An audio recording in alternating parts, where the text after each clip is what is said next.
Everything has to be done in love. If shunning is done in a true love of God, it can be effective.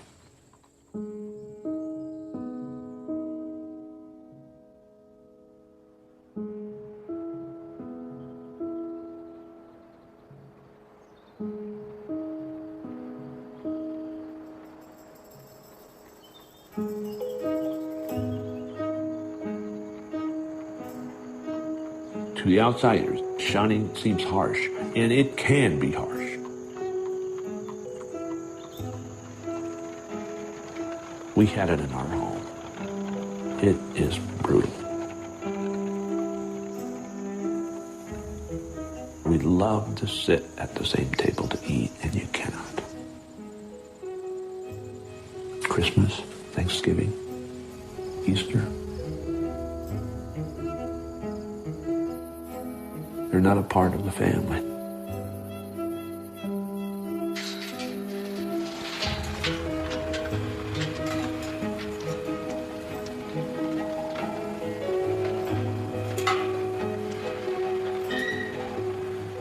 As one minister put it, it's the New Testament equivalent of stoning someone to death.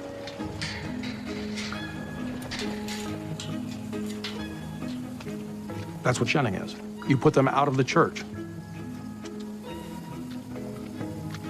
If you see them in need, you're to help them.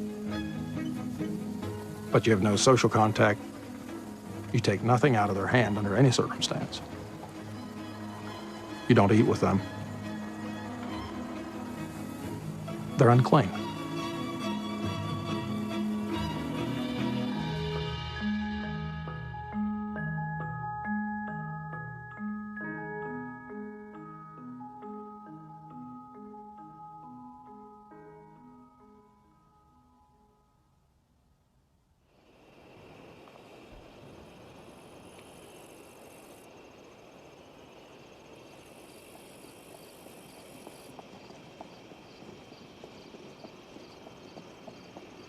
I didn't tell anybody that I'm leaving.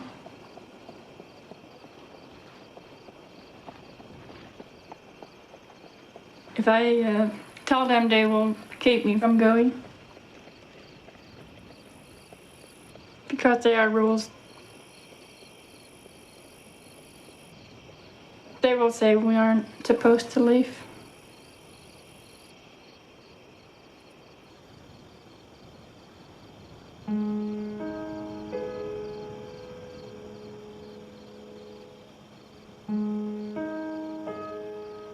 I waited till it was dark. I ran out of the house.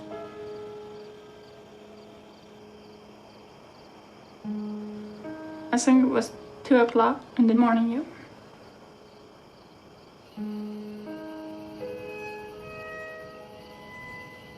I don't make light at all, so if there's somebody that don't see light.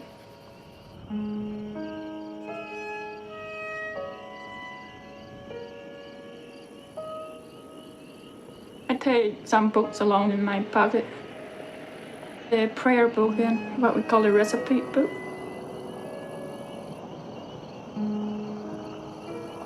I had nothing else with me.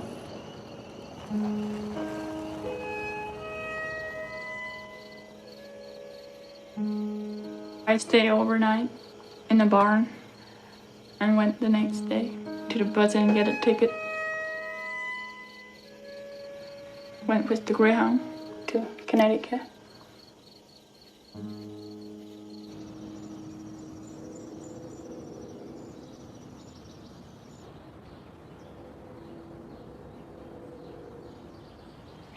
I got a call, and it was this man saying that he had just found my name on the internet, and he needed someone to help a runaway from an Amish community.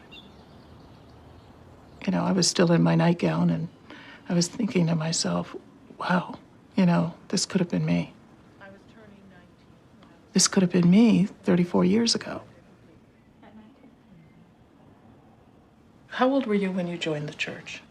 18. Were you sure of it? I was sure to You join wanted in to it. join. If we didn't join church, we cannot marry. So you Yeah. had somebody in mind? Yeah. But the girls cannot pick out. Well, of course not. I know. Unfair, isn't it? So he never asked you for a date? I had one date with him, but he didn't ask for back. Oh, I'm sorry. Net kudotsena, huh? No. Oh. Why is it that you choose not to be on camera right now? So people cannot see who I am.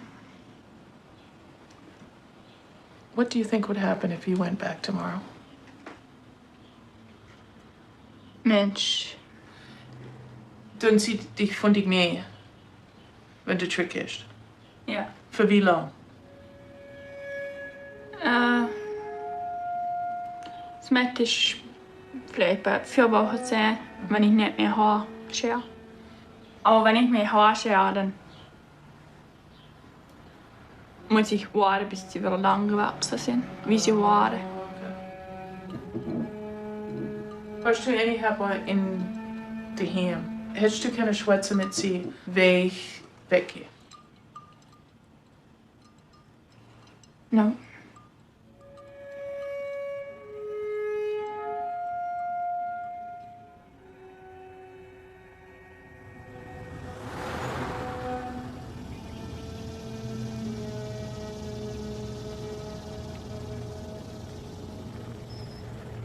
It's the disobedient people who leave the Amish church.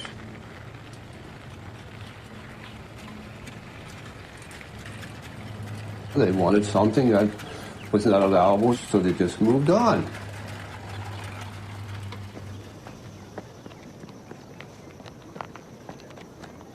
And if we're not obedient, we will fall by the wayside. But how can you be obedient when you don't have any rules?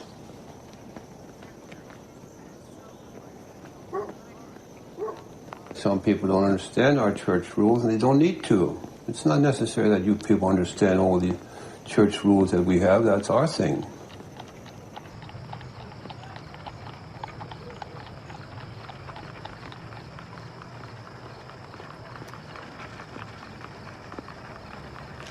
When we lose obedience, we lose the church. Amen.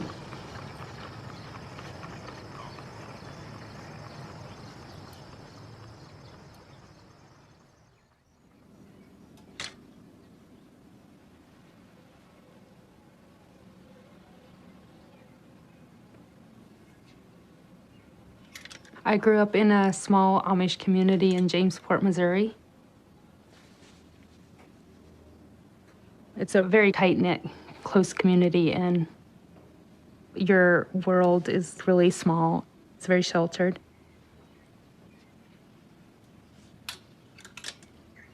When I was younger, I used to be kind of disappointed that I was never allowed to wear like a prom gown and go to prom. But the Amish have the rules because they want to hold back. They believe in keeping away from the world, and if you allow one thing after another, pretty soon you wouldn't have the culture anymore.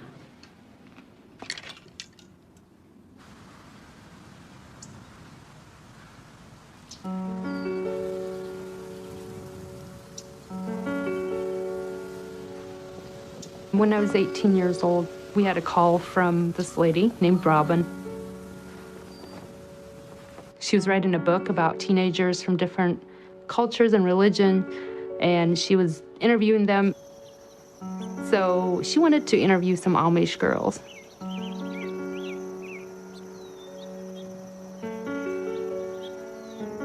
She came to our farm and started shooting a bunch of photos of us.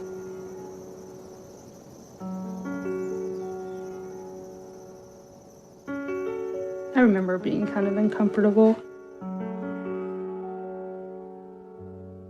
Amish do not believe in having their picture taken, and we were always told to not pose.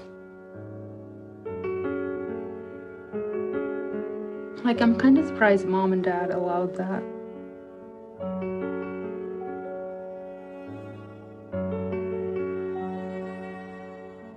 My family has 7 kids. I used to say just 7, but I learned really fast that in the dominant culture in America, 7 is a lot of kids. I mean, my sister Marjorie would milk the cow every morning and evening. You learn how to work at a very young age, how to do chores, things that prepare you in the future to be a housewife and a mother.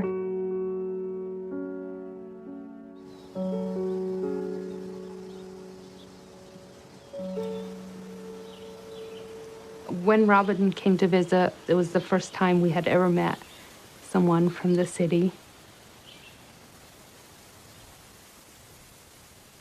She was showing us these pictures of other teenagers to show that there's another world out there. At that time, I felt very strongly about being Amish, but it kind of made you think about, well, maybe we are missing out, you know?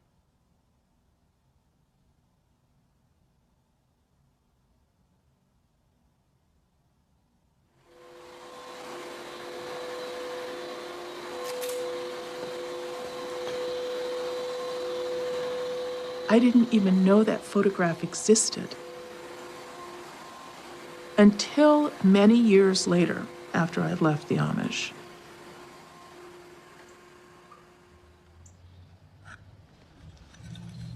That morning, my mother knew that it was picture day at school, and she said, "If they make you take the class picture, that's okay." She didn't say anything about individual pictures. I went off to school, stood in line like everybody else, and when it was my turn, I got right up on that stool, smiled into the lights and the camera, no teeth, no teeth in the front, and thought, got you, Mom. For people who have a lot of photographs of themselves as children, they probably can't fathom only having a mental picture. I almost didn't recognize myself. I look happy there. And I didn't remember being happy.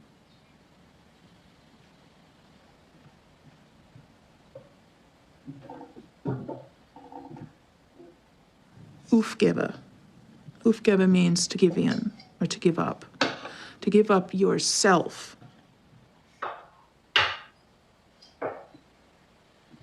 When I went to my first communion service, the bishop said, each individual grain must give up its individuality to become part of this loaf of bread.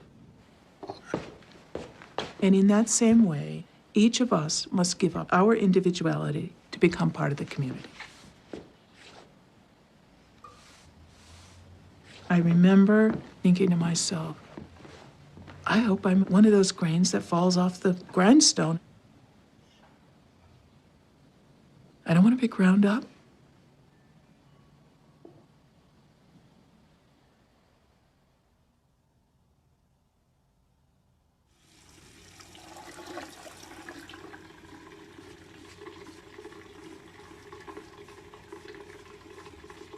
I guess I always wanted to leave.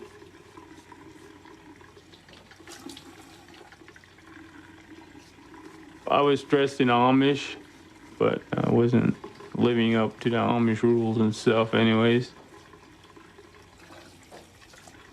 For me, I wanted to experience a different life. I wanted to go out and drive a truck or something like that. I just thought that would be cool. Live out here, have electric, TV, and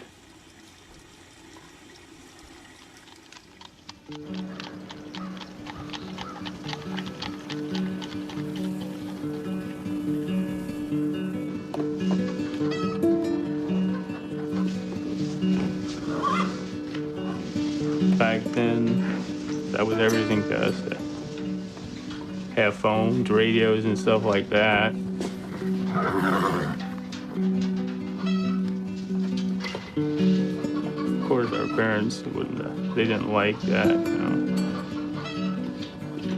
They would say it's worldly. It's against the rules. They always would end up finding it one time or another. You'd get careless with it and end up getting caught.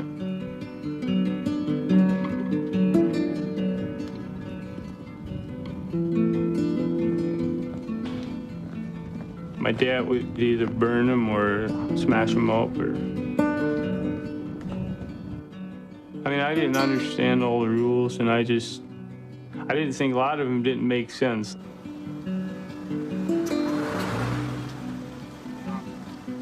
But then again, I had a pretty good life with my family. I got 2 brothers and 3 sisters.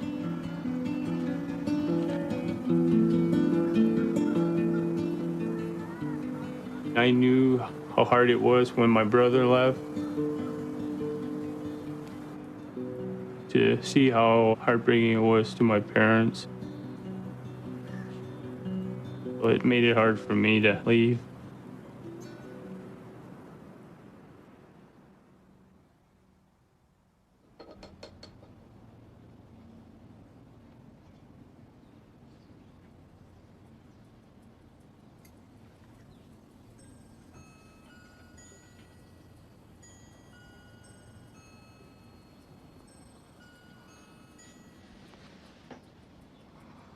I started painting these in the years after I left the Amish to show other people what I had seen.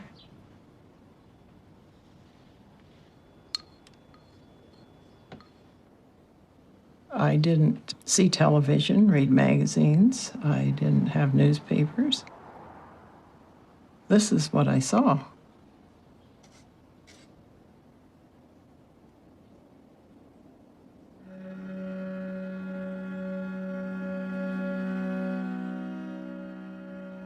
I grew up in Akron, Ohio. I got married early. In the early 70s, we moved from the suburbs of Akron out to the country.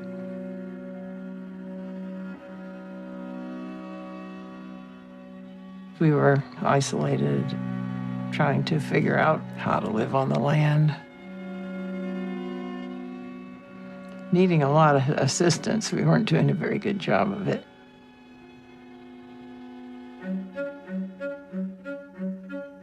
The Amish lived in connecting farms all over for miles.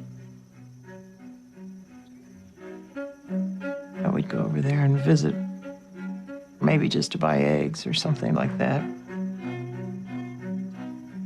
If they knew how to live off the land successfully and happily.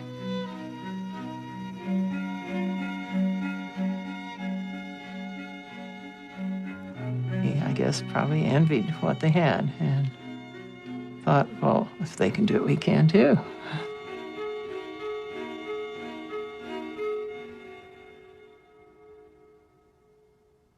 We probably had been there maybe 10 years already, and so we were starting to wear plain clothing and starting to go to some of their church services.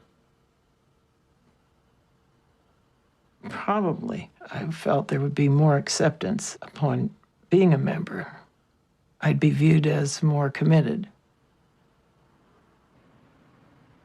I thought I was joining for life. I thought, this is what I'm going to do.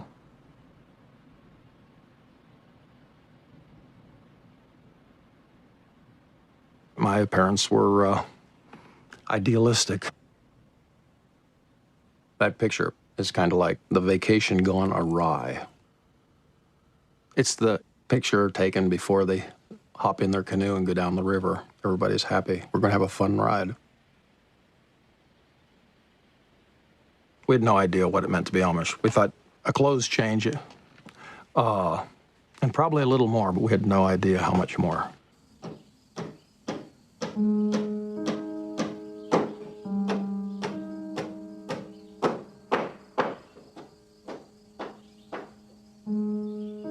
Learning the functional skills of the Amish was relatively easy. I enjoyed breaking horses and milking cows and feeding hogs and cutting timber. But that was trivial compared to learning the language and understanding the culture. We were the outsider in their world, and we were the butt of a lot of jokes.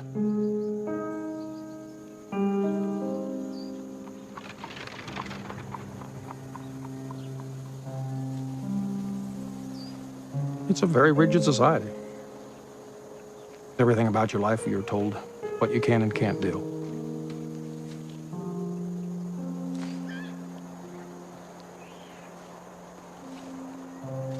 It is preached often in the sermons. It's spoken of by the ministers. Everyone needs to know their place. Everyone needs to remain in their place. It's very comforting to know your place in a lot of ways, as long as you're content with that. And if you're not content with that, then you're going to have a hard go of it.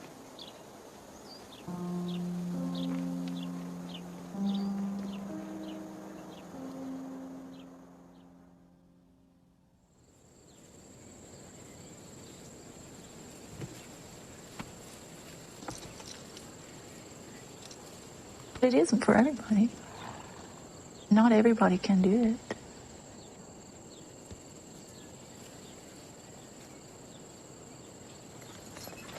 But if you know where your boundaries are and you respect them and you're happy there, it brings a freedom.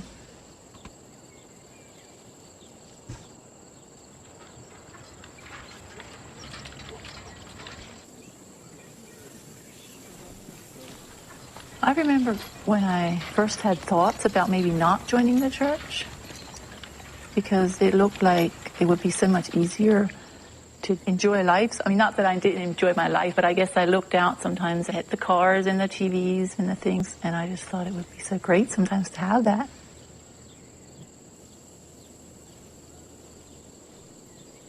But then, you know, if you leave, you just won't have the connection with the family.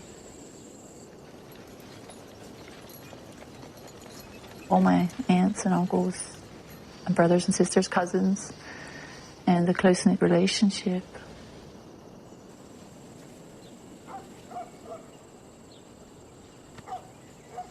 I would be living such a different lifestyle, and because I would have broken my promises to the church, I almost wouldn't be comfortable with my family anymore.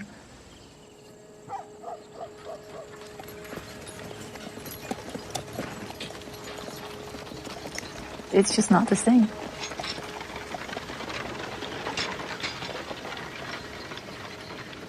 The growing up, my childhood, the happiness of that, I wanted that for my children.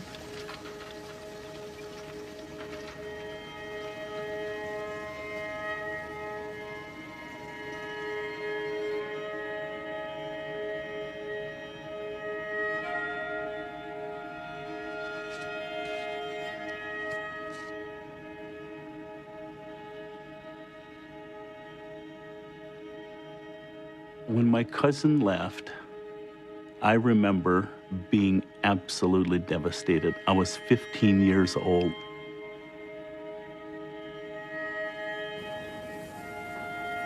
And I remember crawling up into the top part of a barn. I laid down in probably a half-inch of dust. And I remember just crying my eyes out, begging God to save my cousin Eli.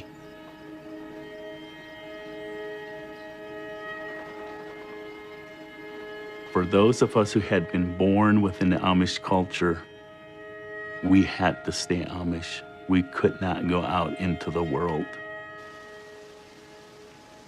And if we did, there was no chance for us to go to heaven.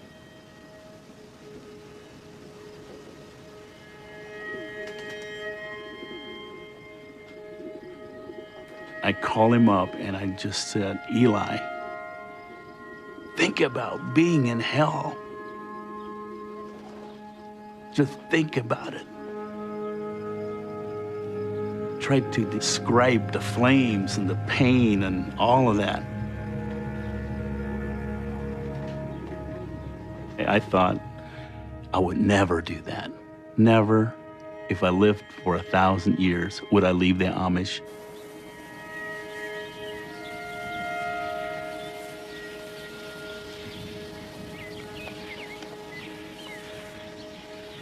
Eli did come back, and for almost 1.5 years, 2 years, we were best friends.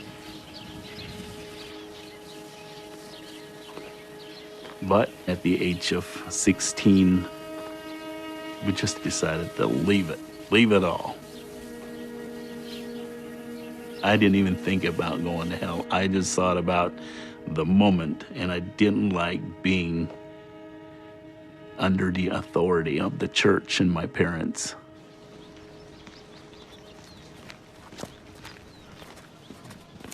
We got together and left notes in our parents' mailboxes. That was on a Sunday night, about midnight. And then we started walking, and we walked and walked toward town.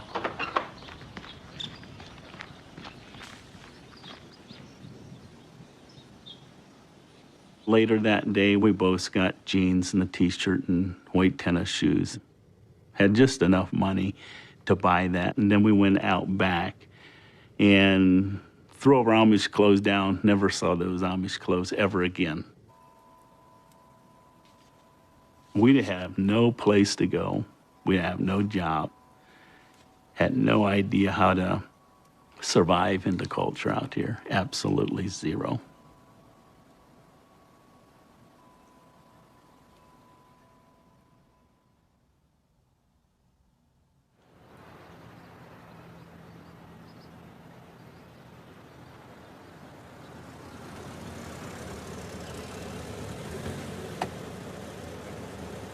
I lived 6 weeks now. Long time. It seems like 6 months. I never see any Amish houses or buggies since I'm out here. It seems very far away now.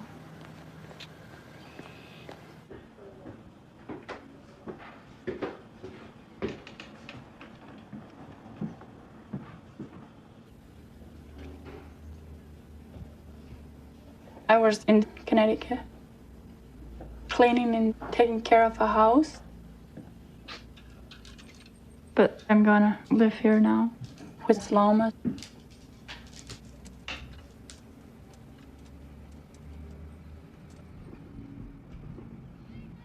There's some things that English don't understand about Amish, like how Amish rules are, things like that. They were very lucky to find Salome to talk to her about things.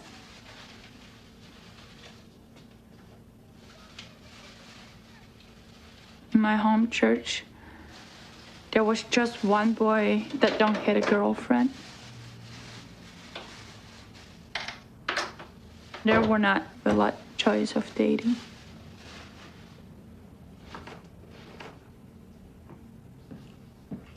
There are 5 different Amish groups in my area, but I am the strictest of those 5 groups. So we cannot date with other groups.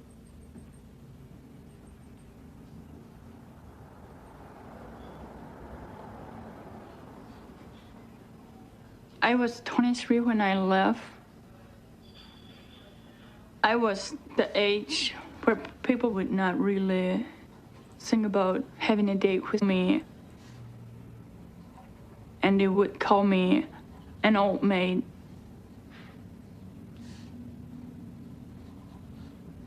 Do you need any shortening or butter? I had shortening. Okay, good.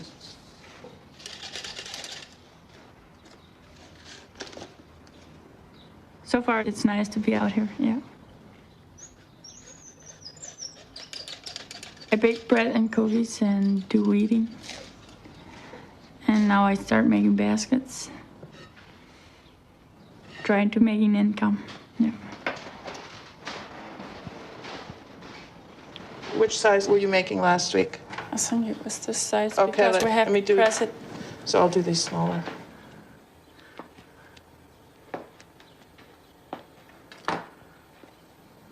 I think I am homesick. I miss my family.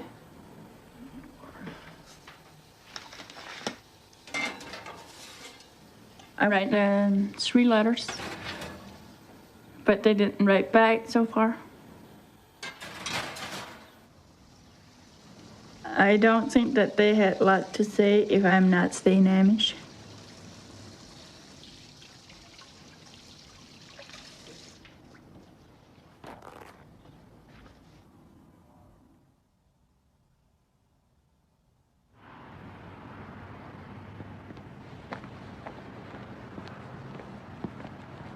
I mean, you forget a lot of the rules and stuff the longer you're out here. You don't realize how strict they really are.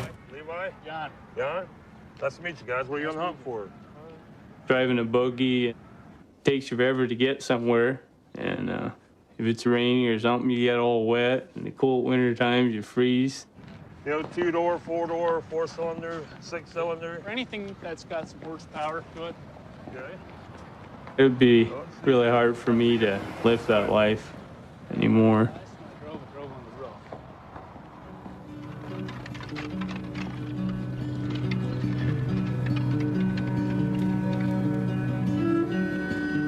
I waited till I was 17 and I finally, I got caught with the phone again and I knew I was getting in trouble for it and I just decided to leave.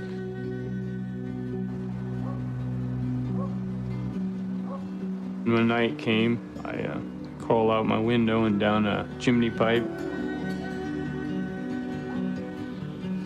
So my friend was gonna meet me about a quarter mile up the road.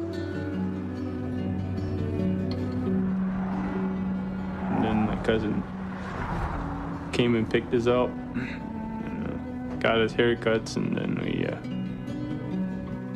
got on the bus and trailways and went to Iowa. What's this still?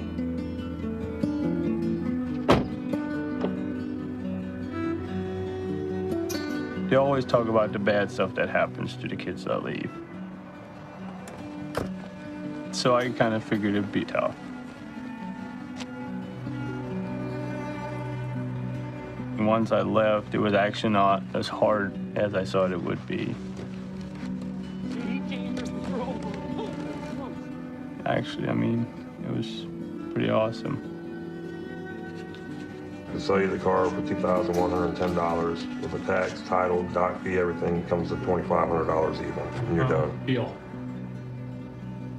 All right, so finish it, have it stop in, start printing the paperwork. I have to go out and write down the actual file and sign her on the car. That'll be on the title. Okay. All right, do your routine oil change.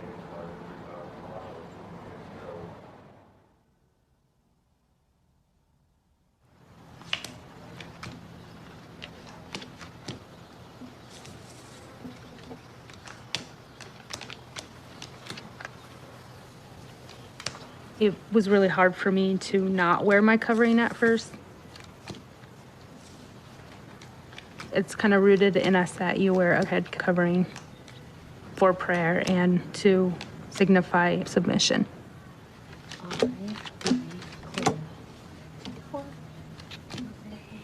And for the longest time, even after I wore street clothes, I still had a covering beneath my pillow that I would use to pray because it was kind of like I didn't think God could hear me unless I had my head covered.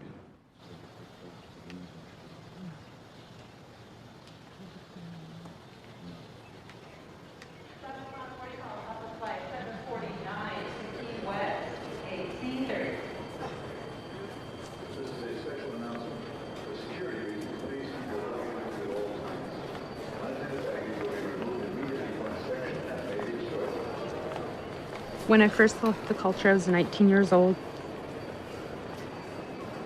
I flew to Florida on an airplane, and it was my first time flying.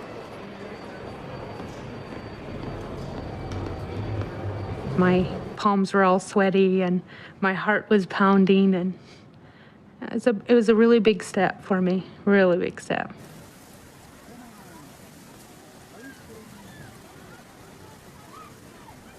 I had no plans to leave the culture. I just wanted to go to Florida to get away, get out of my community for a while.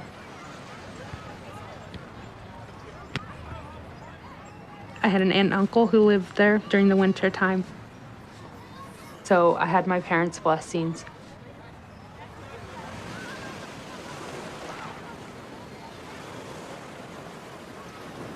If I would have looked forward and seen that I wouldn't come back,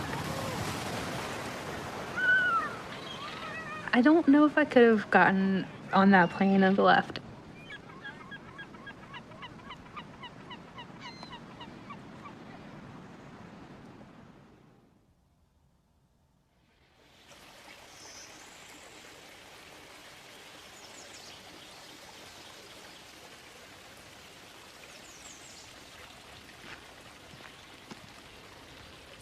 In the Amish, everything is tradition.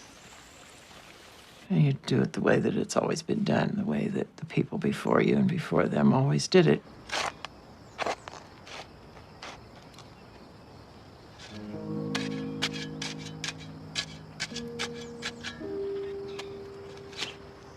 I don't think we missed it initially. Say the freedom to choose what color your shoes are going to be or what colors you could put in a quilt.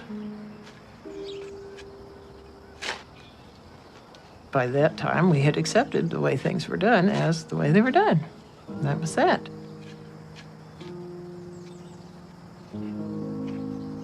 And then my son Paul got married.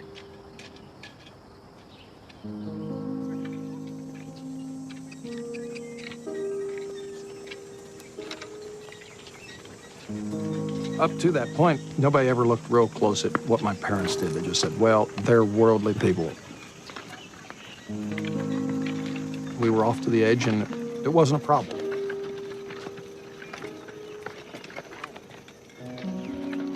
But after I got married, that entered an authentic German person into my family circle. Her dad was the senior bishop, and my family couldn't do the things that they had done for years without being noticed.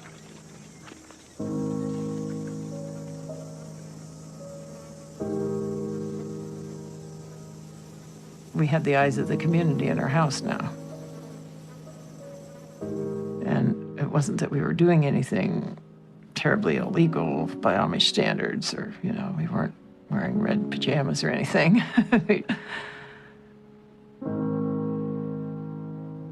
Probably some of our thought and conversation might not have been approved of.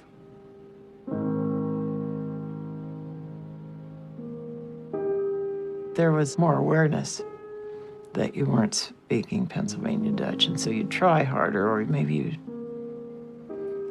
not speak. Because she might hear you. She might tell people.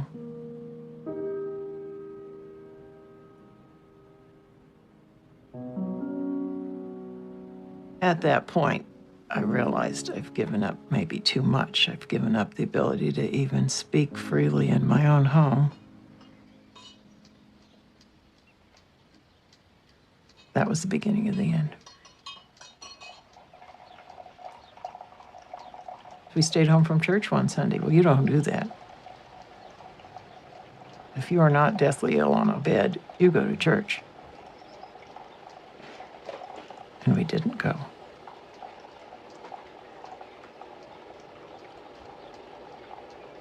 By the second time we missed church, people started stopping in to visit, and the bishops and the ministers were calling.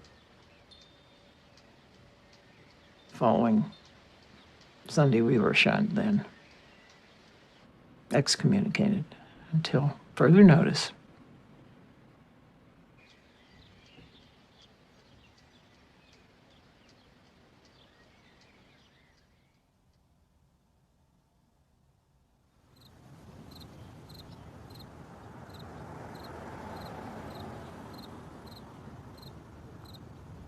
Even from a very young age, I always saw this side of my mother that wanted a little more freedom, questioned the Amish faith. But then she'd try to fold herself into that and be the good Amish woman, the submissive Amish woman. And I could never do that. And my mother took it as a personal rejection.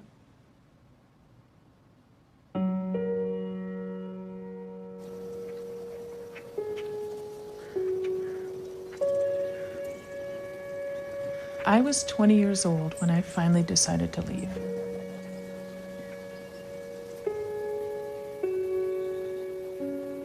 I came down the stairs with my suitcase in hand, went out the door, and I looked back and I saw my mother gazing out the window. And I waved to her. And I was thinking to myself, am I ever going to see her again?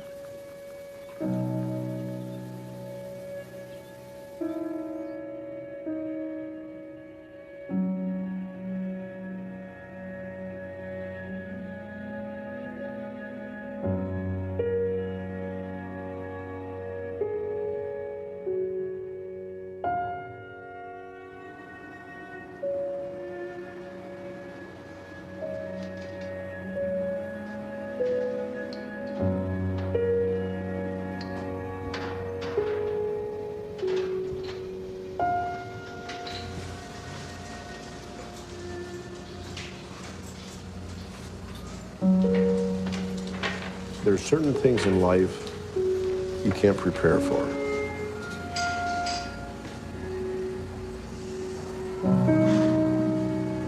If one of our children decided to go out there into what we call the world, it would hurt terribly.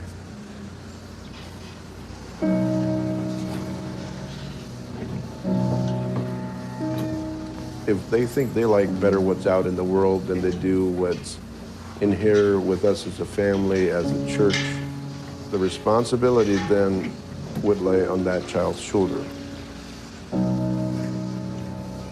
They made that choice. We still have to take care of the ones that are at home.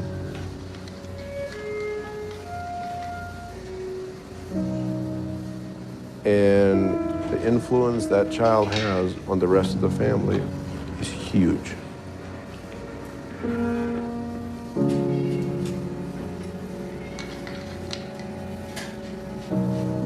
The Bible teaches us clearly, whoever knows to do good and does it not, it is a sin. And we feel that sin cannot enter heaven. But at the same time, you know, if there's something that we did that hurt their feelings, that created bitterness, we would just go the second, the third, and the fourth mile, whatever it would take to bring them back.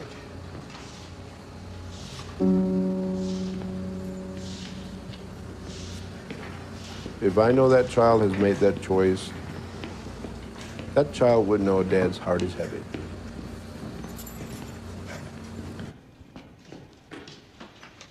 Dad's heart is heavy till the grave.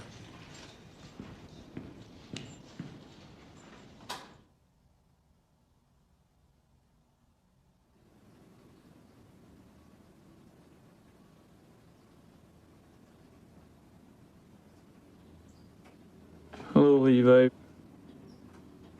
This is around Tuesday noon.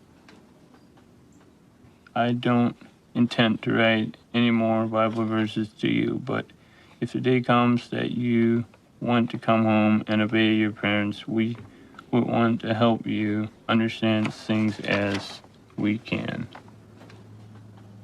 come home to stay. Please, Levi.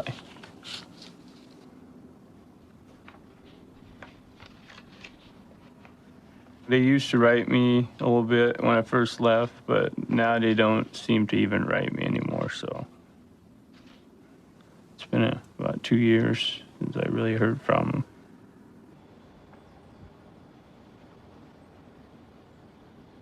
I mean, you kind of forget it after a couple years. It kind of fades further and further away, I would say.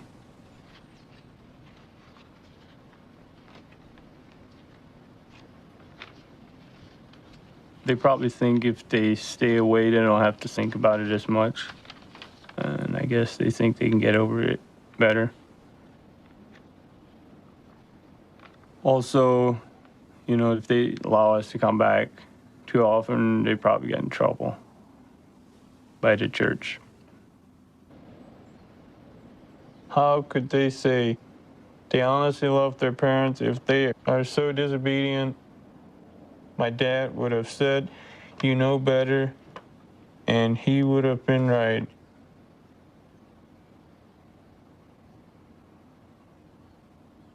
This would have probably been my mom.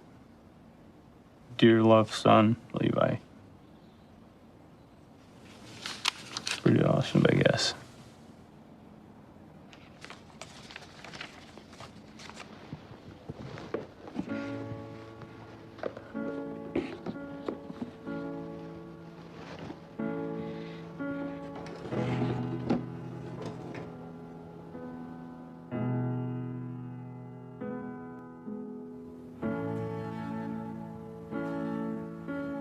I was out for 30 days. And during that time, my dad used to come into town. He found out where we were staying at. And we had this open porch with concrete steps. And he'd come in and he'd sit there all night long. I'd go to bed at night. Next morning I wake up, he's sitting out there on the concrete steps. And during that 30-day period, he did not eat one bite. He fasted.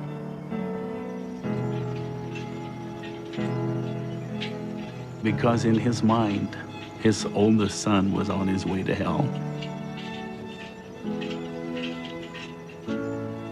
And he was willing to do whatever it took.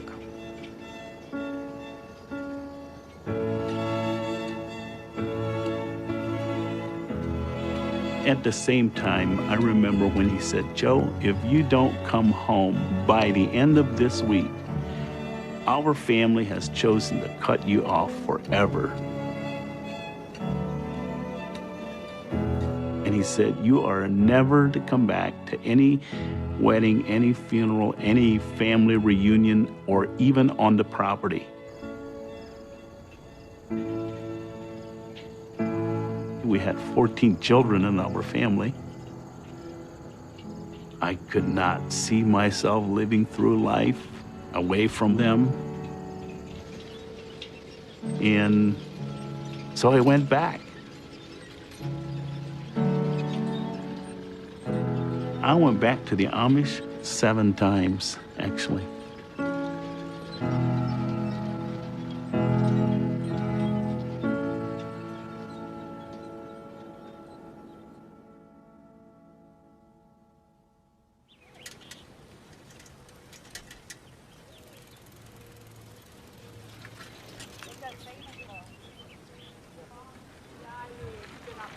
It wasn't a decision that one day I just decided to not be Amish. It was not like that at all.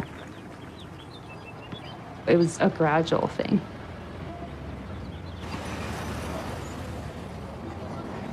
I went to Florida for a second winter. I still dressed Amish and was still practicing the culture. But I got a car because it was really hard to get around in Florida. So that was the first step.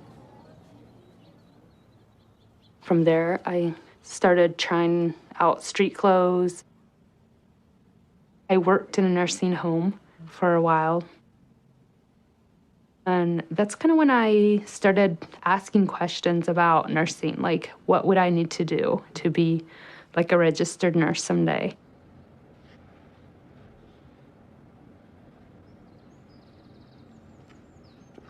I've always felt called to do nursing.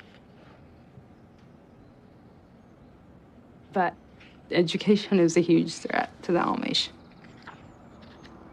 Having an education means some big job somewhere that would take you out of the community.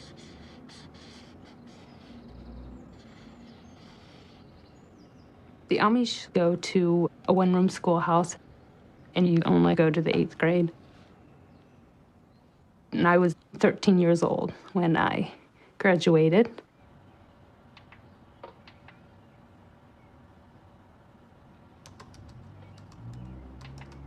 Honoring your father and mother is really important to the Amish culture. And it's kind of hard to really know when do you seek God's calling over what your parents are telling you what to do.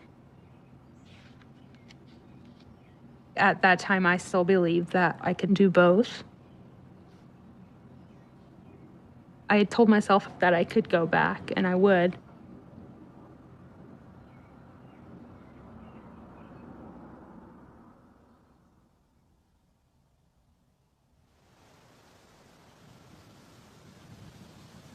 You want to chart how the blood flow goes here?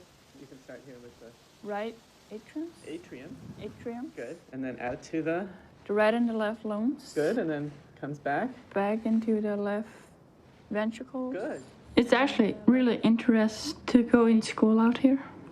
Circumference. I like it a lot more out here than I did back at home. Diameter. So basically, if you measure around a circle... We had English, spelling, and math in our school too, but we don't get any science books to read. This is one of the really important passages in the book where the writer... The only free time we had at home is Sundays, and then we read German. We don't read what we call storybooks or something like that at home. Atticus disengaged him and looked at me. What do you mean? Well, it'd be sort of like shooting a mockingbird, wouldn't it? This is where you start. If you want to sign your name right here, we'll let them know you're here. Okay. In my community, everybody knows who I am. They're going to ask you your name, your date of birth, and your address. We don't have to have anything like ID or social security number. If you do not, don't worry.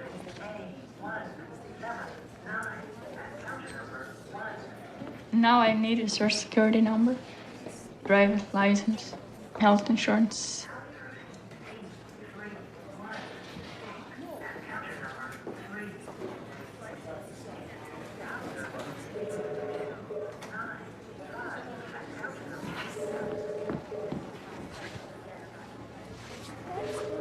Great.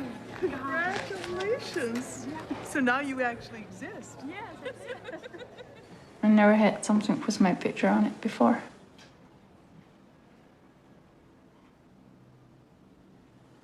I actually didn't feel Amish today. I feel really English today.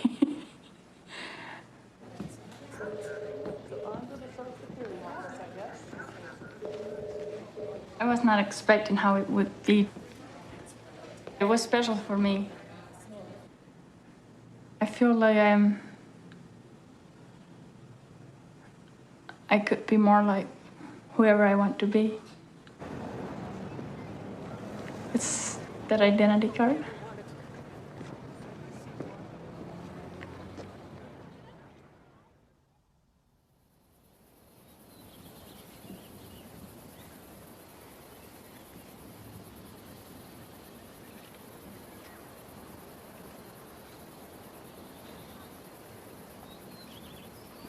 It is one of the oldest schemes of our spiritual enemy, Satan, to isolate people.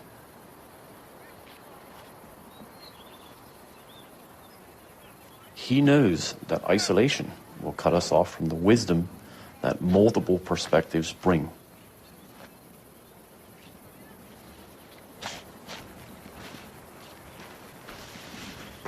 We all need a community around us that helps us to see the blind spots that we won't see on our own.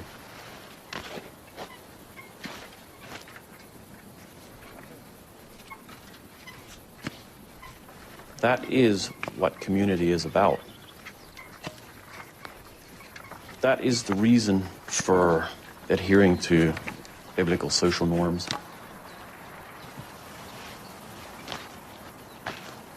People today, well, we have little sense anymore that we are to join a church body and, generally speaking, submit. Doesn't that word just make us cringe to its authority? And submission may even entail suffering. We don't like to suffer. Our human nature tells us we should maximize our pleasure and minimize our pain. And that's what leads to happiness, but newsflash, it doesn't.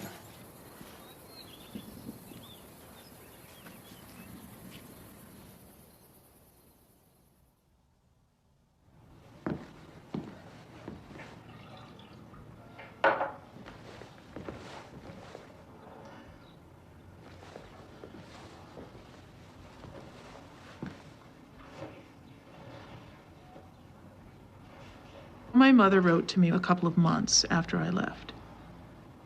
And she said, well, today you were put from the church, meaning you are now shunned.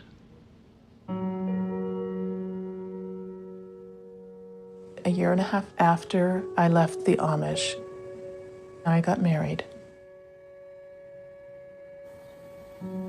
Though I sent them invitations, none of my family showed up and none of my community members came.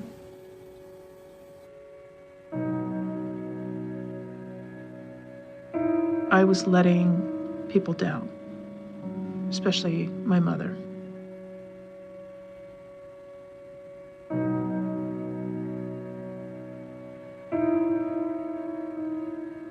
At that time, people could not ask me specifically about my family or about my background without me bursting into tears.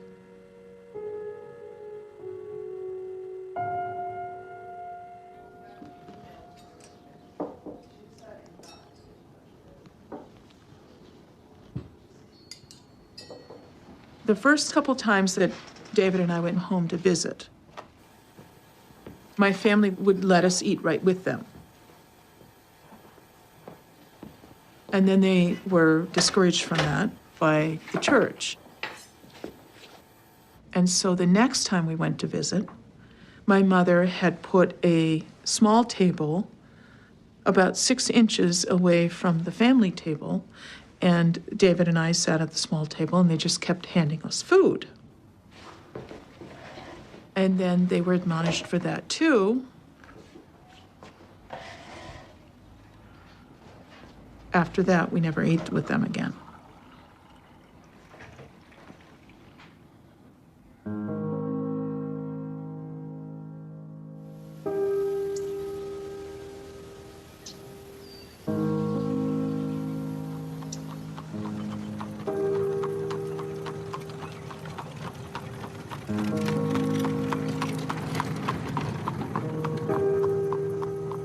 They can give you a long list of scriptural reasons. But again, it's back to order and maintaining stability. They want to make you realize the depth of your fall and return to repentance and redemption.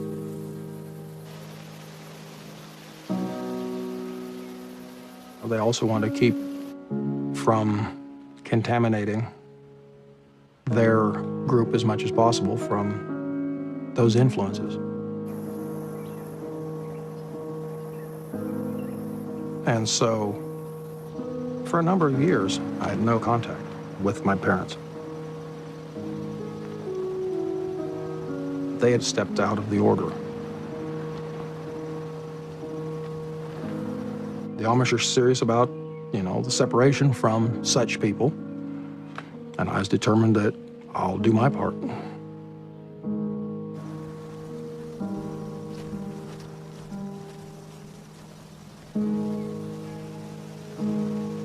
son and his wife had their first child, my granddaughter. I went to visit her and them at their rented farm. I wore my Amish clothing, and it was awkward, brief. It didn't go very well. There really wasn't any fixing it at that point. I was an excommunicated member, and he was a church member. It couldn't be fixed.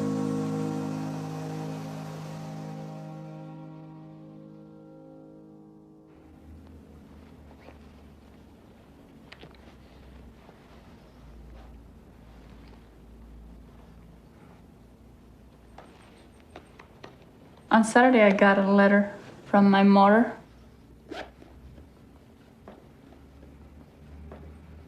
And when I was done reading it, it was just like, I don't know. I really don't know what I am doing.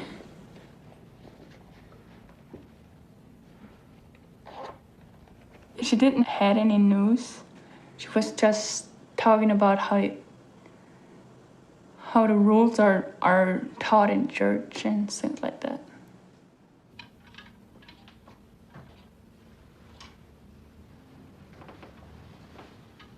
Yesterday, I get a letter from my preachers.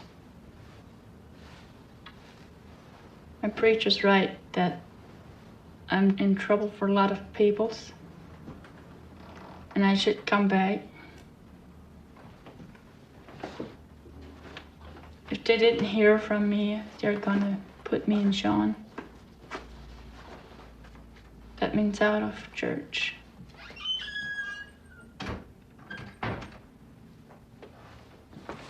So I'm not anymore a member of church.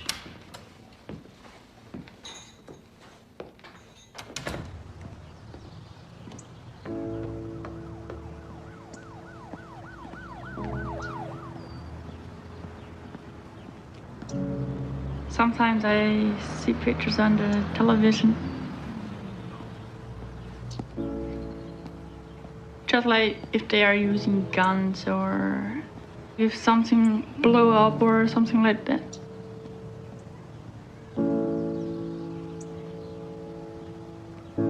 There are a lot of things that I never thought of that might happen when I am on the outside world.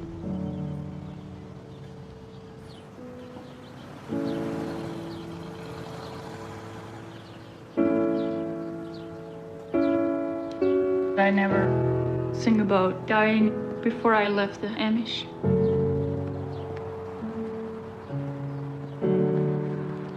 I want to be Amish if I die. If I would die out here, I might go to hell.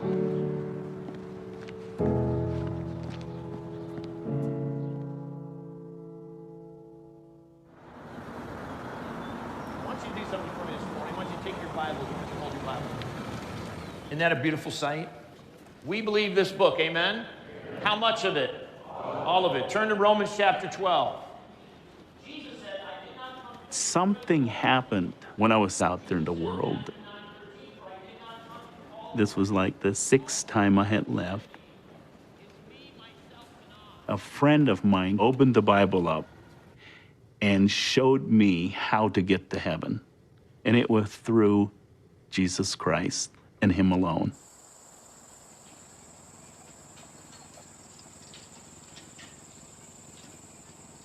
After I got saved, I went back to the Amish, but I never forgot what happened that day. Came back, settled down, got married, and decided I'm raising my children within the culture. But when I wanted to know how to get to heaven, no one could tell me for sure.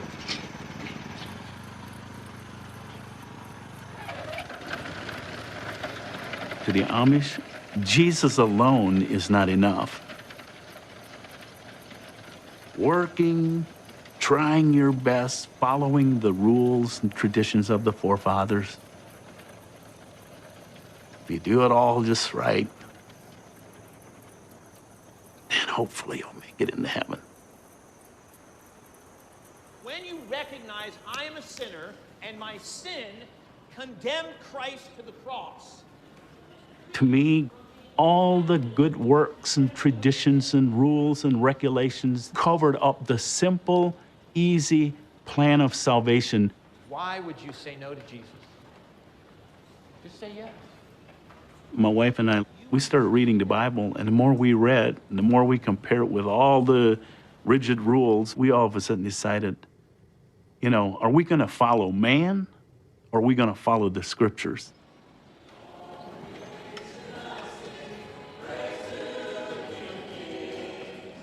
The last time I left, seventh time, I knew I would never, ever return that day. Cried like a baby.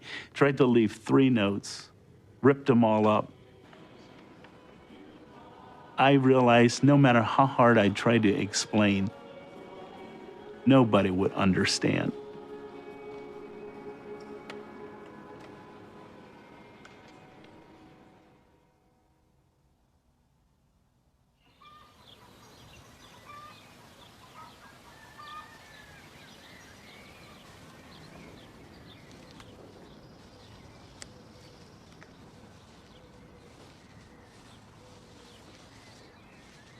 Once when I was yet a teenager, I had to ask a question to one of the senior ministers.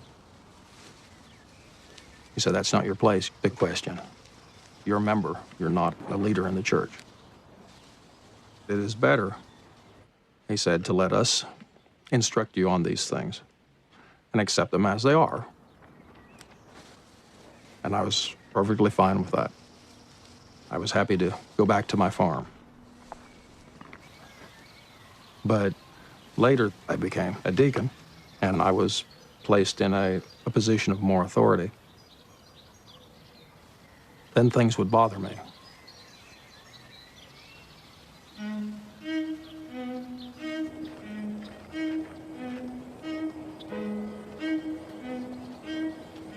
The deacon's duties primarily are twofold.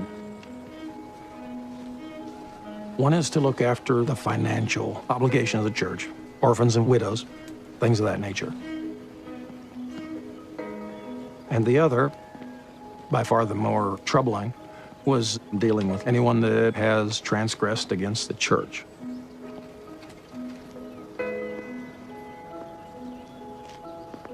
Sometimes the girls would have their caps pleated too small, and that was serious. Sometimes they'd have their cap strings untied. Intolerable.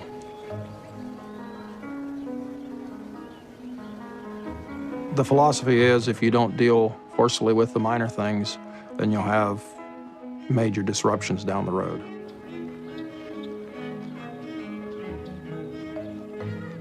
I would question some of the tactics, we'll say, methods used maintaining the order. But it has to be unquestioned.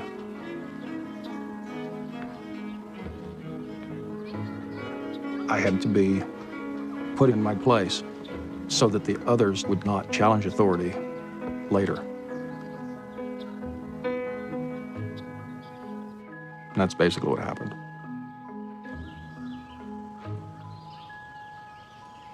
The bishop leveled one charge. I didn't go to a meeting. No one denied it. It was easily proven that I disregarded an order from the bishop to show up at his place at a certain time. I didn't show.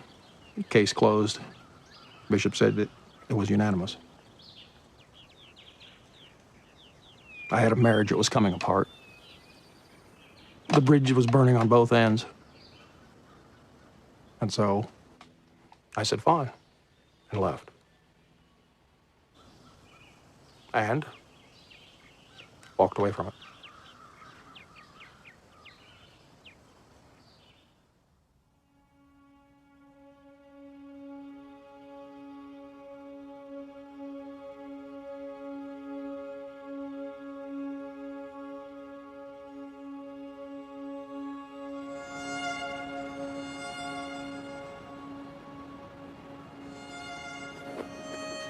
I worked in the city for 2 years. I got used to city life, you know, the throb and the heartbeat of the city, the sirens blasting. And I liked it.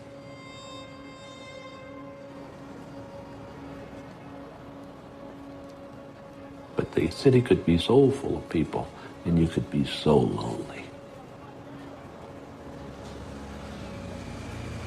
Everybody was in a hurry, everybody had a place to go.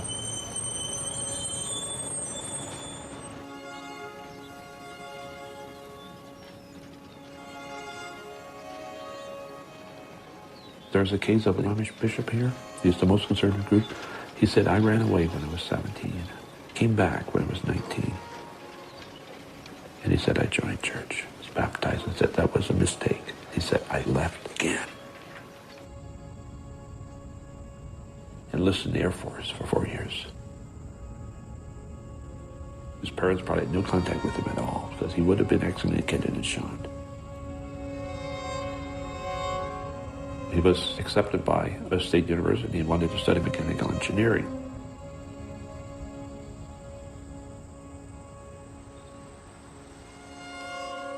He came back to tell his parents that he's going to college now. When they lived in a long lane. When he turned in the driveway, the memory set in.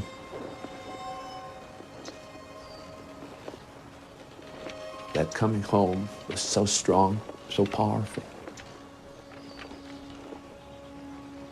that he gave up college from the end of the drive to the barn. He went in and asked his dad, may I come home?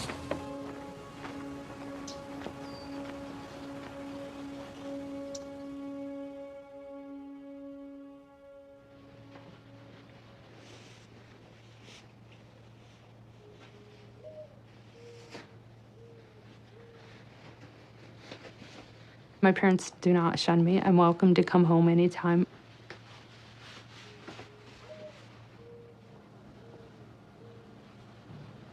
A lot of Amish don't accept their children when they leave. They don't want them to come back. And that's really painful. I can't even imagine. I feel like it was painful enough for me.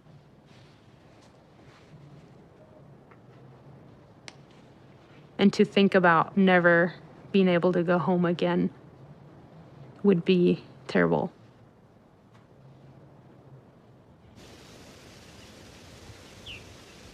My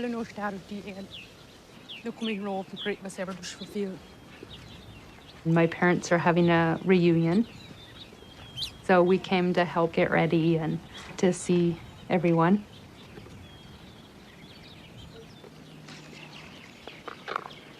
Having younger siblings, it's very important to my parents that I respect that and dress in skirts or a dress when I come home.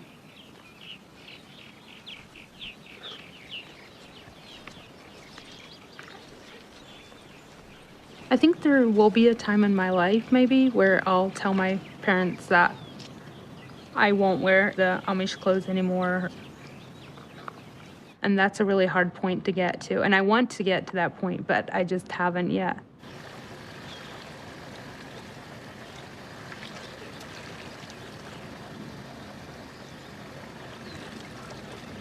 When I first went home, a lot of people didn't want to talk about it. That I was going to school and having this career, and they didn't really want to have anything to do with it or mention it. And it was such a huge thing for me at the time.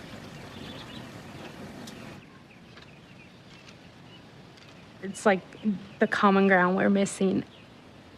You can't just sit and have the conversations we used to have. It does feel more like I'm on the outside looking in.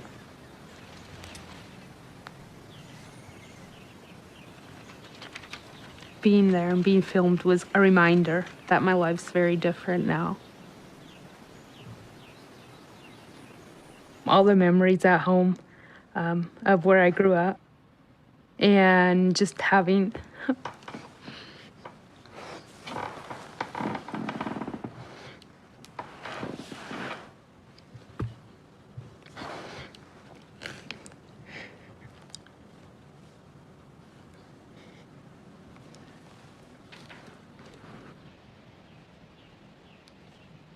It's a profound loss. And I think I still maybe grieve over the things I've lost, the relationships. The idea that I was allowing someone to film me made it final. If I was going back, I would not have allowed anyone to film me.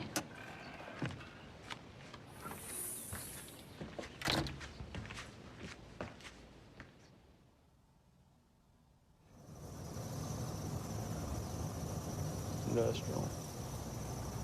There you go, the horse and buggy sign. See Next that? 18 miles. 18.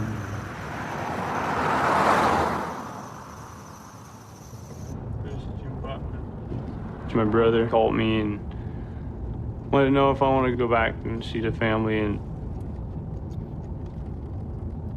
we drove all night. Whoa, somebody built a house where the schoolhouse was. Serious? Yeah.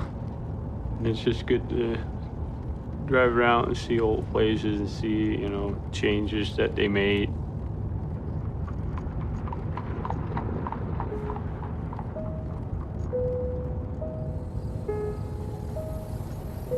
Took a whole hour to drive from here to our house, the horse and buggy. Yeah, it did. Eight miles? 8 miles. What does it take now? About 10 minutes? Yeah. Roads seem a lot shorter. It does, too. It does. It's almost like everything went shrunk.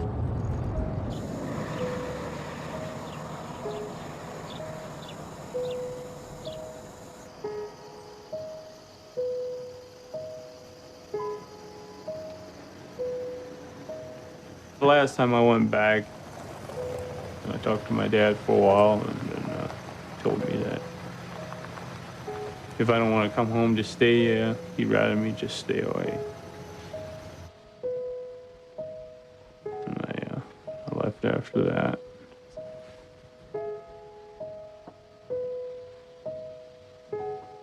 There we go. Let's go see what they got to say. See you, bird. See if we can strike up a conversation.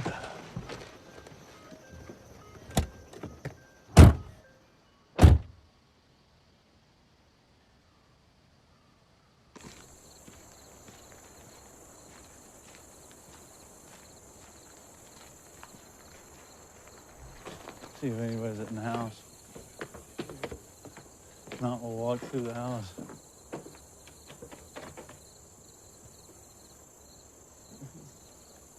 I don't know. Anybody home? Nope. Mom's out.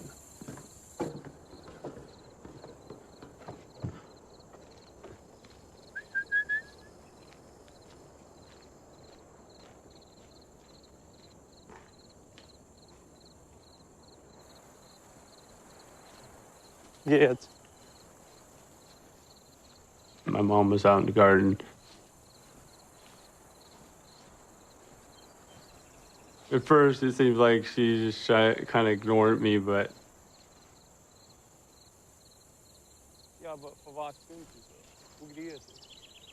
went up to her and, you know, just showed her I care, you know, and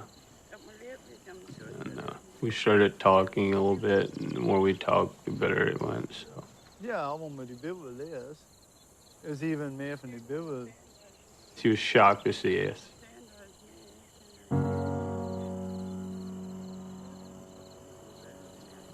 And then Dad came home, we talked about a half hour, and then, he didn't, you know, say a whole lot, but,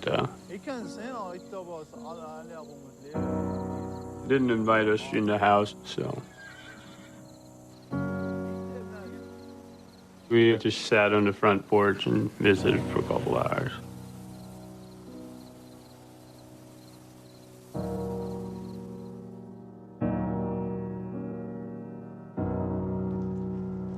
Get this untangled. Well.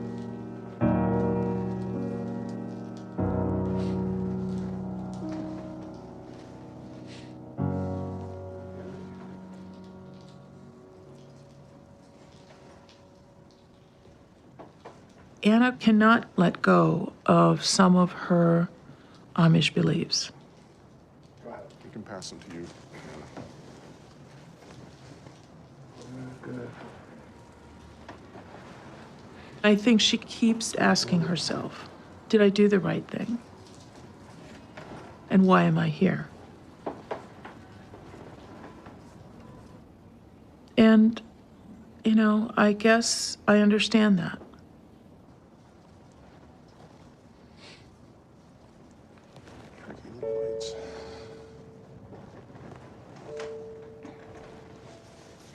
Anna has been packing and repacking her suitcase for like a week and a half.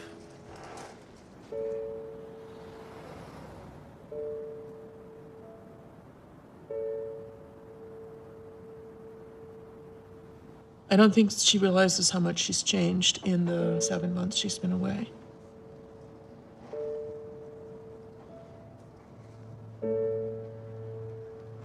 It's going to be very hard to fit herself back into the community.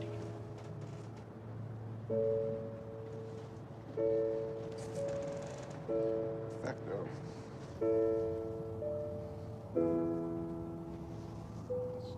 Sometimes when we care about somebody, we just want to hug them and hold them close. And the situation requires that we open our arms and let that person go.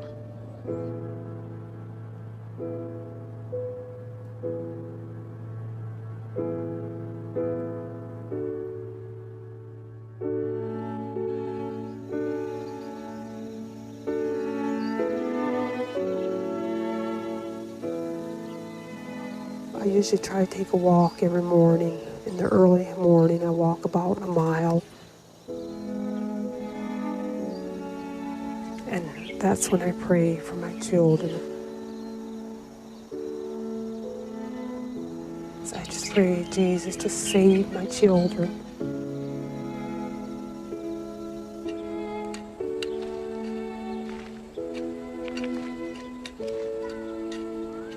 It's important to us, our heritage and our way. I know it takes more for salvation than just our lifestyle. But why is it hard for me to let go?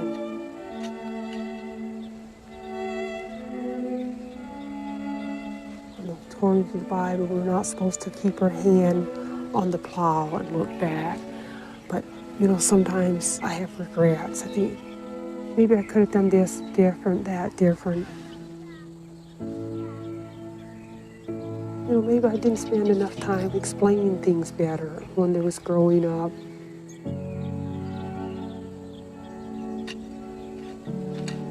There has been times that I've kind of battled with it.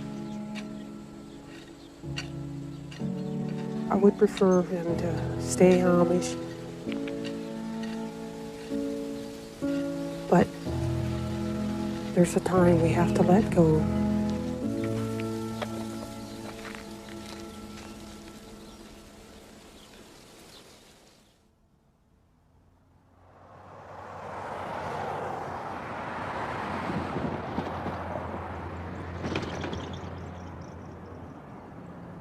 You were never taught to live in freedom. All of a sudden, you know, you open the door and there's no walls, no roof, no ceiling, nothing. It's wide open. You need somebody to help you. Otherwise, you're not gonna make it.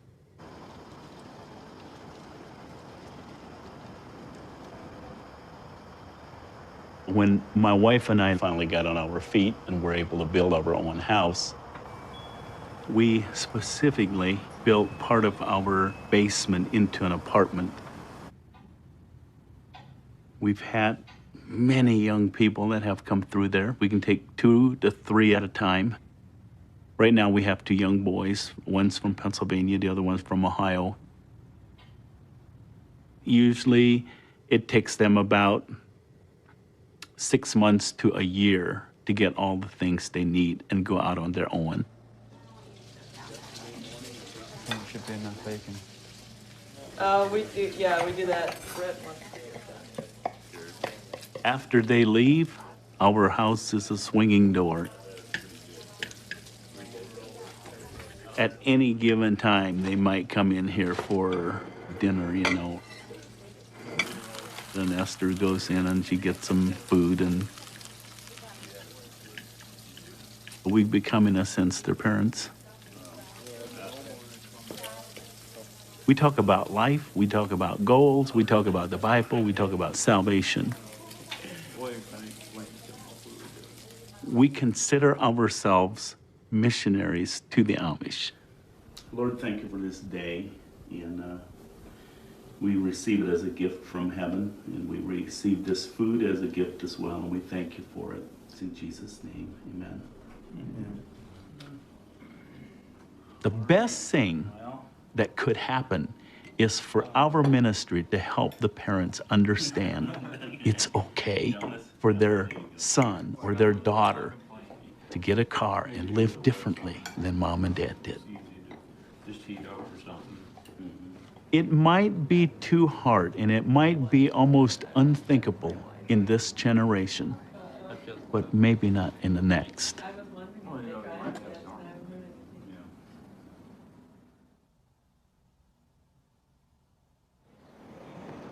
Was hast denn du? Hast du the donations box da? Because ich habe schon Geld. Ich habe schon $50. Muss noch springen. It's hard for my parents to say openly that we're proud of you. Being proud is not something the Amish believe in. It's still hard for them to see that. The Amish girl they raised has a bachelor's in nursing. I'm just not zwei on each side. No great pommy. In college, I worked almost 30 to 40 hours a week plus full-time classes, and it was really, really hard. So it's important to me that there's some kind of help out there for people like me who have Amish parents who don't support them going to college financially. I still respect the Amish belief, and it's not like I'm gonna recruit people to go to college or tell them they need to, but the scholarship fund will be there if they need any kind of help.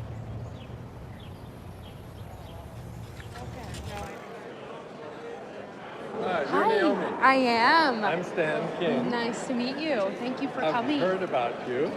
So you're a nurse, right? Mm-hmm. Do you have a job nursing now? Or Not yet. I'm hoping for one. I just passed my state boards Oh, last wonderful. week, so. I grew up just like you did. Okay. There were 8 of us, and 6 are still Amish. The rest were Cherokee. In the dominant culture of like America, I would have been like the good kid, putting myself through college and working full time. But to the Amish, I was a little bit of a rebel.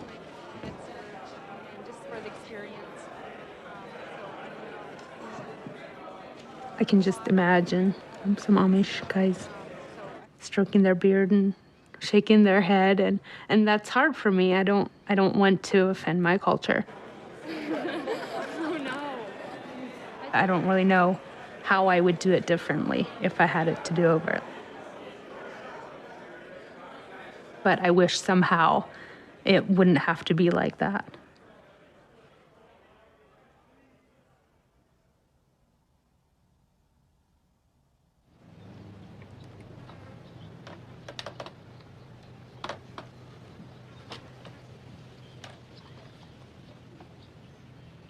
You know, I didn't have my family to run back to. So basically, I had to step up and do the things for myself.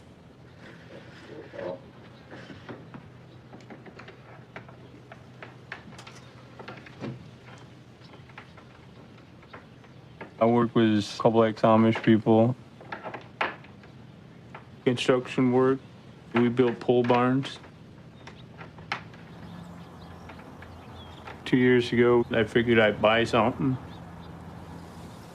make payments on it instead of paying rent. I figured that'd be a better decision. It's just a small starter house. Nothing fancy, just something to get me ahead.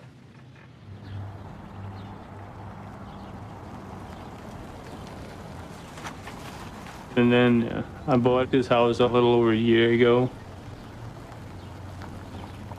A 3-bedroom home, and I got a garage, which I really like. Basically, I'm on top of everything as far as, I'm not in debt, so yeah, I'm doing great.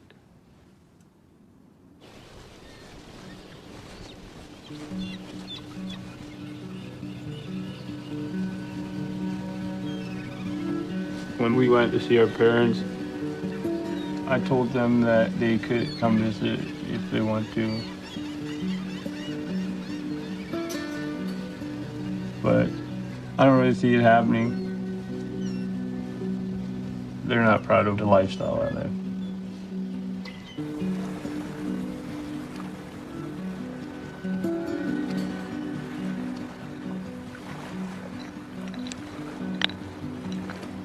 I would like to be able to feel like I'm their kid, Be able to be together and just spend time together. That's what I want.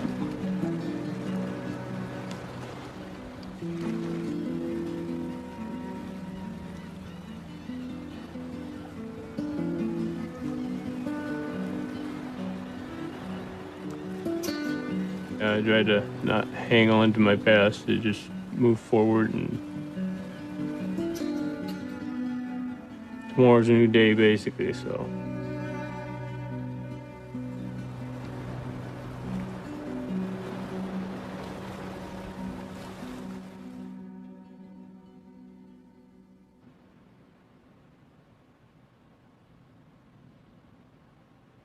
I was very close to my son, Paul, before all this mess started up. But you can never go backwards. You always have to go forwards. And so, one step at a time, we did.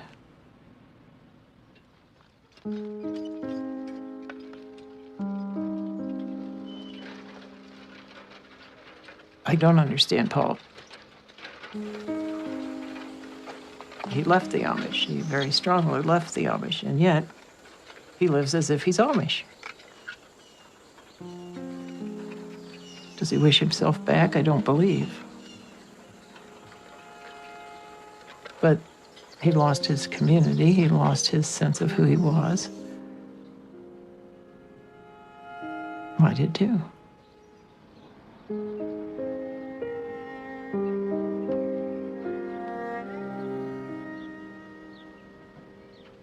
My mother enjoyed what the Amish way of life offered her. She found real fellowship for the first time. Camaraderie, I guess you could say. A lot of modern America has lost touch with, the things that make us human. Being in touch with the land and religion, family relationships.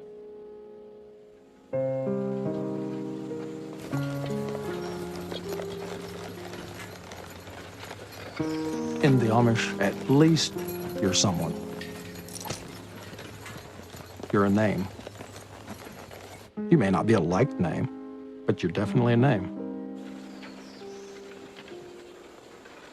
In the English-speaking world, you're at best a number. You're no one there.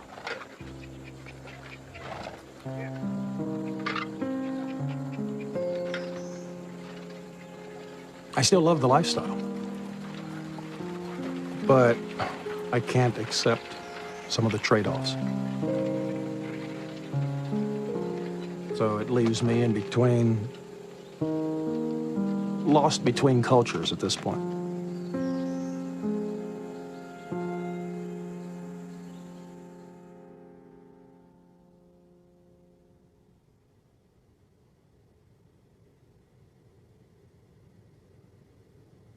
I'm the closest to my dad out of all the children. I was their firstborn, you know, and he just didn't think he could let go of me. You know, it went 25 years. We just had very little connection.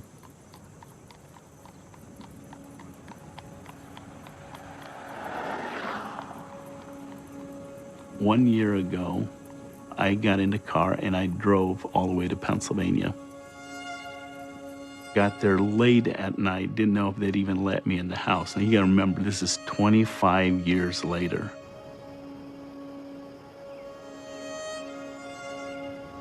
Mom and Dad invited me into the house. And for the next 18 hours, I was there. They locked the doors so that other Amish people couldn't come in and catch us. And that day, through tears and forgiveness, my dad and I reconciled.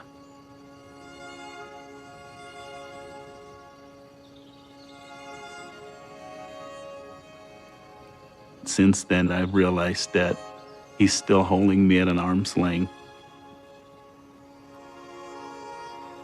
My dad is 60-some years old. And for him to ever get to that point where he can drop all those walls and believe that his son could maybe go to heaven, even in his English clothes, he probably will never be able to believe that.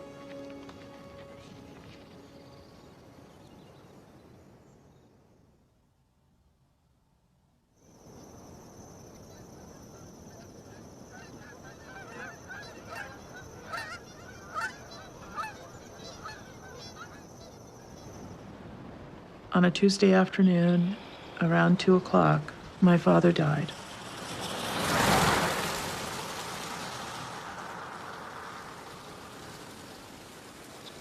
David and I decided to go to the funeral.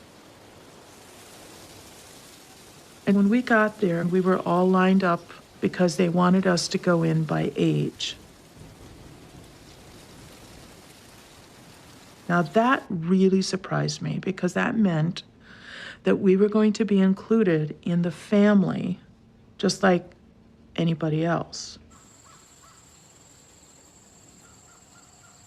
They put Dad's casket open outside of the shed.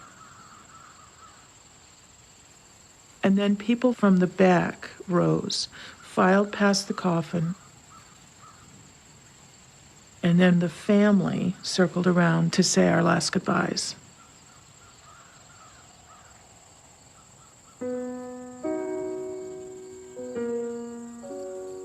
And everything got so still. It was like the birds stopped singing for a minute, and all the babies in the group stopped crying.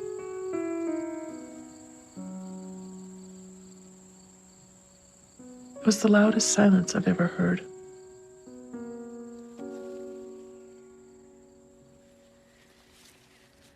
And I'll never forget how the 400 people, all standing in black in that circle in the courtyard, it felt like they were supporting us in our grief. And it didn't matter at that point what we were dressed in.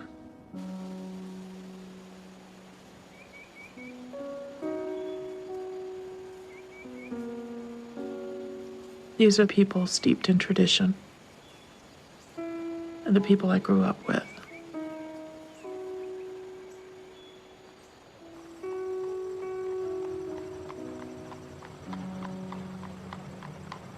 I feel sad that that's not what I'm going to have. We all make choices in our lives. And sometimes one choice precludes another.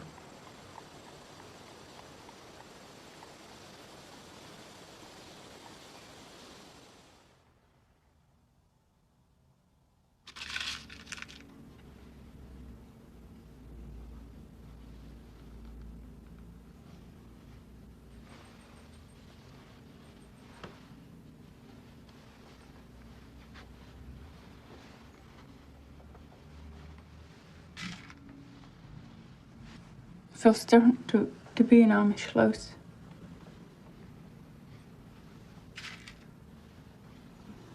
Feels like a heavy dress.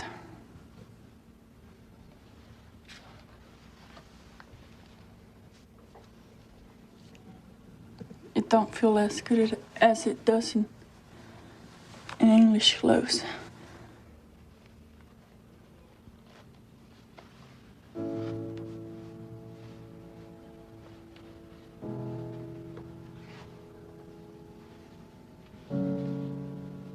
There are a lot of things that I'm gonna miss. Like ovens, refrigerators. Going to see the movies. And music. I like music.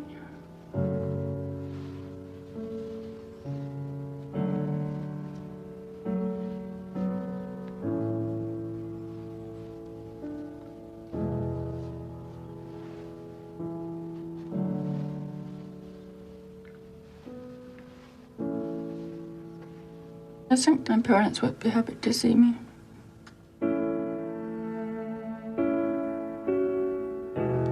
I was all my life at home. And then all of a sudden I was one morning disappeared. I think that was hard for them.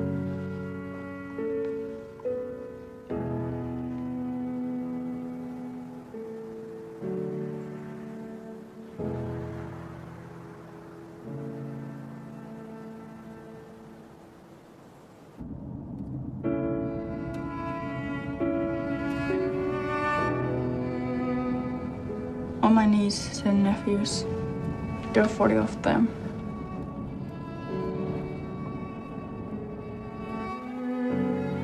I think they would now be afraid of me because I have left. That would be hard.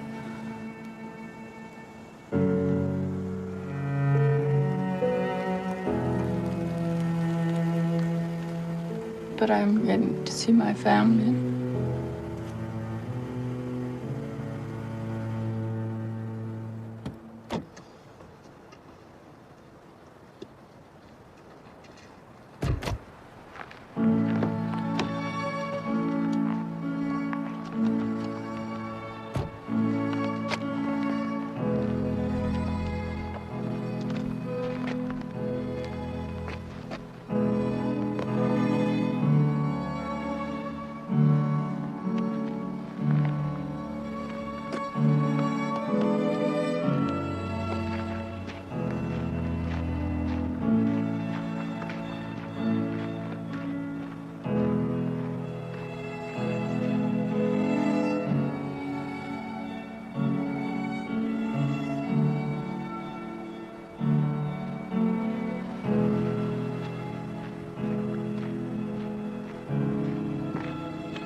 If a boy or girl leave home, their place at the table is always set.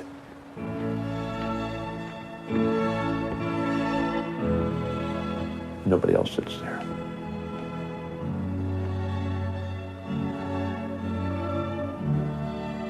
So 3 times a day, they know there's a place waiting for me.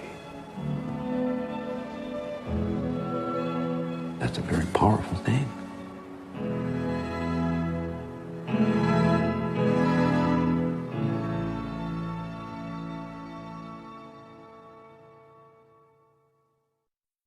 Exclusive corporate funding for American Experience is provided by Liberty Mutual Insurance. For this program is provided by the Documentary Investment Group with the help of the Gretchen Stone Cook Charitable Foundation. American Experience is also made possible by the Corporation for Public Broadcasting and by contributions to your PBS station from viewers like you. Thank you.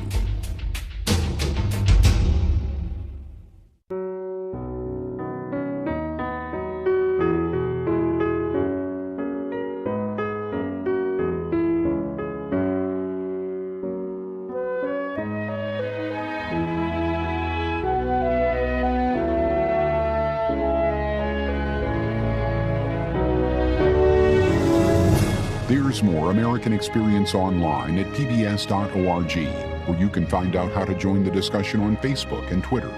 American Experience, The Amish, Shunned, is available on DVD. To order, visit shoppbs.org or call 1-800-PLAY-PBS. American Experience is also available to download on iTunes.